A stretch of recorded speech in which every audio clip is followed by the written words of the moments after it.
क्यों? क्योंकि जो शरीर में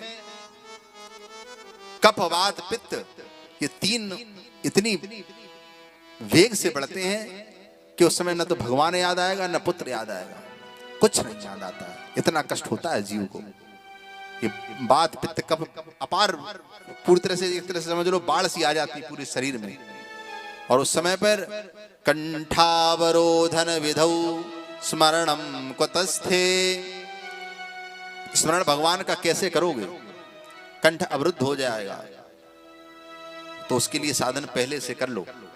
ये नहीं कह रहे हैं कि सब काम छोड़ करके भगवान की कथा ही सुनो, कथा भी सुनो, भगवान का चिंतन भी करो। आप लोग गृहस्थ हो तो गृहस्थों के लिए बड़ा सुंदर उदाहरण आता है गोपियों का।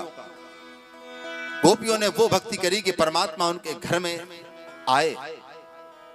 तो क्या आप नहीं प्राप्त कर सकते हो परमात्मा?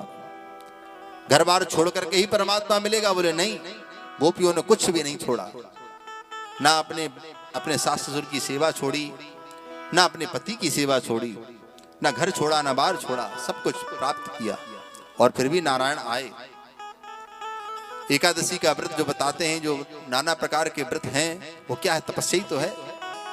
संत लोग वन में जाकर के तपस्या कर रहे हैं, आप गृहस्थ में होकर के तपस्या करिए, क्योंकि गृहस्थ आश्रम सभी आश्रमों से बड़ा बतलाया है।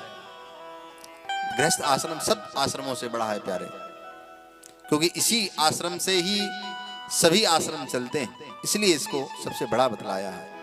और गृहस्थ आश्रम अगर आज अशुद्ध हो जाएगा तो बोले सभी आश्रम जाकर के समाप्त हो जाएंगे, क्योंकि ब्रह्मचारी निकलते हैं तो बोले गृहस्थों के यहाँ से निकलते हैं। भगवान भी अगर जन्म लेते हैं तो बोले गृहस्थों के यहाँ ही लेते हैं, किसी वैरागी सन्यासी के यहाँ नहीं लेते।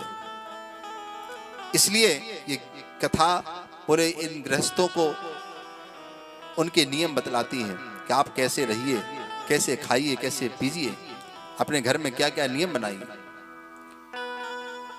तो पूर्व में हम फिर अपने विषय पर आते हैं कि ये कथा कहाँ चल रही है? बोले तीर्थ नैमिष में।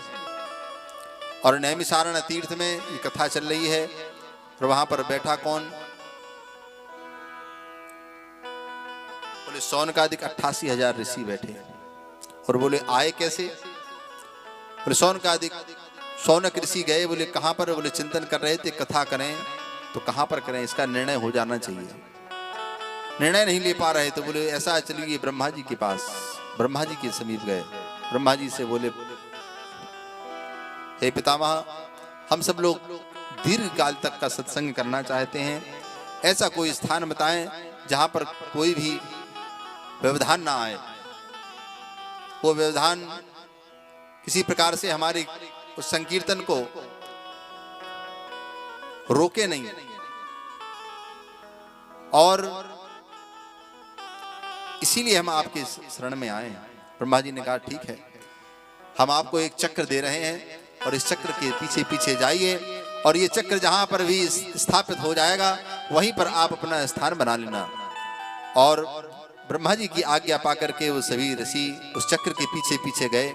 और वो चक्र कहां पर आकर के स्थापित हो गया?